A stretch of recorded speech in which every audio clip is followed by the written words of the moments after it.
안녕하세요. 닥터공TV 용주입니다. 오늘은 이제 코성형 입문에서 코의 골격 부분에 대해서 좀 설명을 드리려고 합니다.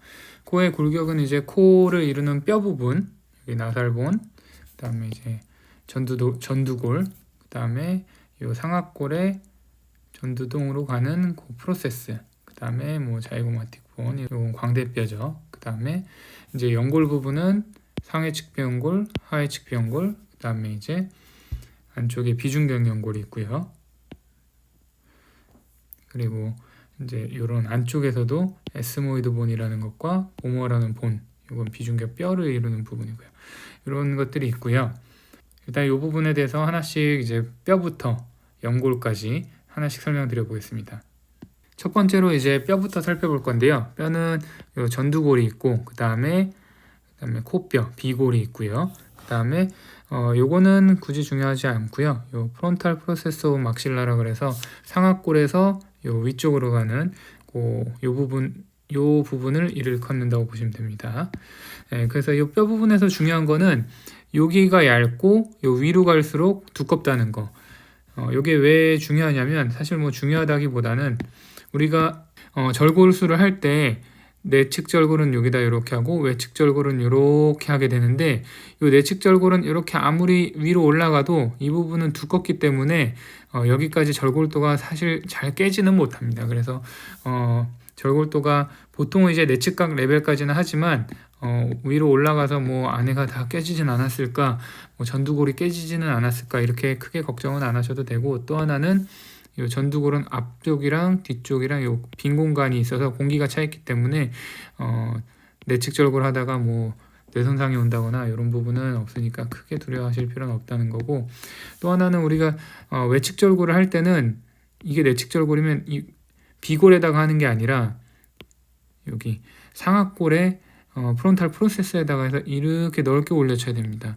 단 여기에서 안구에서 3mm 떨어져야 되겠죠, 내측각에서. 왜냐면 그 내측각을 이루는 인대가 부착된 인대가 떨어지는 걸 방지해야 되기 때문에 그래서 뼈 부분에서는 이 절골술과 연관해서 그 부분을 좀 알아두시면 될 것 같고요. 다음은 이제 안쪽을 이루는 뼈인데 요게 이제 이 나살본이고요. 안쪽에서는 비중격은 이렇게 사골판 뼈가 이루고 있고요. 그 다음에 여긴 보머라는 뼈가 이렇게 이루고 있습니다. 요거는 사실 우리 수술할 때는 크게 뭐 상관은 없고요. 비중격 뒷부분이 휘어있으면 이거 다 제거해도 됩니다. 물론 여긴 남겨야죠. 이만큼은 거의 제거를 해도 되고요. 구조는 남겨야지 콧구멍 유지가 되니까 점막 자체가. 그 다음에 에스모이드 본은 요만큼 요 윗부분은 L스트럭과 이어지는 그 윗부분은 남겨야 됩니다. 요만큼은. 그래야지 나중에 절골하고 그 다음에 키스톤 에어리어라고 이따 나올 건데 그 부분이 보존될 수가 있습니다. 그리고 또 이 에스모이드 본은 요 뒤쪽에서 조금 얇은 경우가 많은데 우리가 비중격 연골이 적으면 이 에스모이드 본을 좀 가져다가 이용할 수가 있습니다. 그래서 뼈가 여기까지 들어와서 비중격 연골이 요만큼밖에 없고 L스트럭 남으면 요만큼밖에 쓸 게 없다. 그러면은 에스모이드 본하고 비중격 연골을 이렇게 섞어가지고 좀 사용을 할 수가 있습니다. 그렇게 쓸 수 있다는 거. 그래서 뼈에 대한 내용은 바깥쪽 부분이랑 안쪽에 대한 내용이랑 다 이제 봤고요. 그 다음에 이제 연골인데 일단은 우리가 위쪽은 코뼈고 아래쪽은 연골로 이루어진 이유가 우리가 코는 가장 돌출된 부위고 그렇기 때문에 충격에 민감하기 때문에 연골로 구성되어서 이 부분이 연골로 구성되어 있죠. 충격이나 이런 것들에 의해서 뭐 깨지거나 이런 거를 방지를 하기 위함인데, 그러면 여기서 이제 화두가 하나 나오는데 우리가 비중격 확장이식이랑 그 다음에 비주 지지대랑 이 두 가지 수술 방법을 봤을 때 비주 지지대가 나중에 이제 수술 후에 움직임 면에서는 훨씬 유리합니다. 왜냐하면 귀연골을 주로 사용하게 되고 디로테이션 플랩이라 그래서 여기에 거는 것들도 이제 귀연골로 사용해서 하는 거를 권장을 하기 때문에 귀연골이 여기 달려있기 때문에 위로 이렇게 돼지코를 해도 움직임을 줄 수가 있습니다. 그래서 최근에 이제 비주 지지대 방식이 많이 각광을 받고 있는 것 같고, 요거는 이제 코끝은 무법을 해야 된다, 즉 유동성이 좀 있어야 된다는 그런 원칙 하에서 비주 지지대 방식이 조금 더 인정을 받고 있는 것 같습니다. 최근에. 일단은 연골 부분은 비중격 연골에 대해서 먼저 좀 살펴볼 텐데, 비중격 연골에서 제일 중요한 거는 결국 양이랑 L스트럿입니다. 결국 L스트럿을 요만큼 남기면 남아있는 이 부분을 이제 채취를 할 수가 있게 되는 건데, 이게 양이 얼마나 나오냐에 따라서 수술 결과에 영향을 미칠 정도로 아주 중요합니다. 근데 이 양을 그러면은 뭐 예측을 할 수가 있냐? 물론 예측이 가능합니다. CT를 보고서 요 뼈 시작 부위가 어디서부터 시작되는지를 봐서 양을 좀 측정을 할 수가 있는데 요 앞에 라인은 잘 못 보죠. 연조직이기 때문에 연골도 볼 수가 없는데 양을 어느 정도 추정해 볼 수 있는 방법이 있습니다. 제가 몇 번 말씀을 드렸는데 우리가 코끝이 콧대에 비해서 이렇게 나와 있는 분들은 비중계 연골량이 부족할 가능성이 많습니다. 왜냐하면 보시면 코끝이 이렇게 나와 있으면 결국은 L스트럿을 이만큼 남기고 이만큼을 높여야 되는 건데 즉 연골이 이만큼 필요한데 만약에 코끝이 낮은 분이라고 한다면 L스트럿 남기고 요만큼만 필요합니다. 올리려면. 그래서 연골 필요량 자체가 코끝이 높은 사람이랑 적은 사람이랑 그 하회측 비연골이 있는 위치까지에 도달할 때까지 필요한 연골의 양의 차이가 생기기 때문에 콧대에 비해서 코끝이 높은 분들은 연골량이 상대적으로 부족해지게 되는 경우가 많습니다. 그래서 비중계 연골은 이제 양이 제일 중요하다. 그렇게 알고 계시면 되시고 중요한 거는 이제 코성형에서 중요한 연골 부분은 상해측비 연골이랑 하회측비 연골입니다. 요거 하나씩 설명드려 볼 텐데 상해측비 연골에서 제일 중요한 부분은 이 키스톤 에리어입니다. 키스톤 에리어는 요 그림에서 볼게요. 보시면 요 부분인데 상해측비 연골이 여기에 붙겠죠. 그 다음에 이제 여기는 뼈가 여기서부터 이제 뼈고요. 그 다음에 요 밑에는 비중격이고요. 즉 키스톤 부위라고 하면은 요 코뼈가 있고 그 다음에 상해측비 연골이 붙어 있고 그 밑으로 비중격 연골이 붙어 있고 요 언저리를 이제 키스톤 에리어라고 부르는데 이게 왜 중요하냐면 보시면 우리가 매부리를 치게 되면 이만큼이 날아가는 건데요. 이만큼이 날아간다 그러면 요 그림에서 볼게요. 그러면 요 뼈랑 상해측비 연골의 결합은 떨어졌고요. 이미 떨어졌어요. 그 다음에 요만큼 요 뼈랑 비중격 연골의 결합도 떨어졌겠죠. 다시 보시면 요 결합도 떨어졌고 그 다음에 요 결합도 떨어졌고 그러면 L스트럿이 이렇게 남아있는데 요 L스트럿이 붙어있는 부분은 여기랑 요 부분이랑 그 다음에 여기가 이제 상해측비 연골이랑 이렇게 붙어있고요. 요 상해측비 연골은 여기는 이미 날라갔고 요 부분이 붙어있죠. 제가 지금 파란색으로 그린 부분이 이제 붙어있는 부분이에요. 여기가 이제 붙어있는 부분인데 보시면 이 비중격은 상해측비 연골의 이 부분에 이제 의해서 매달려 있고요.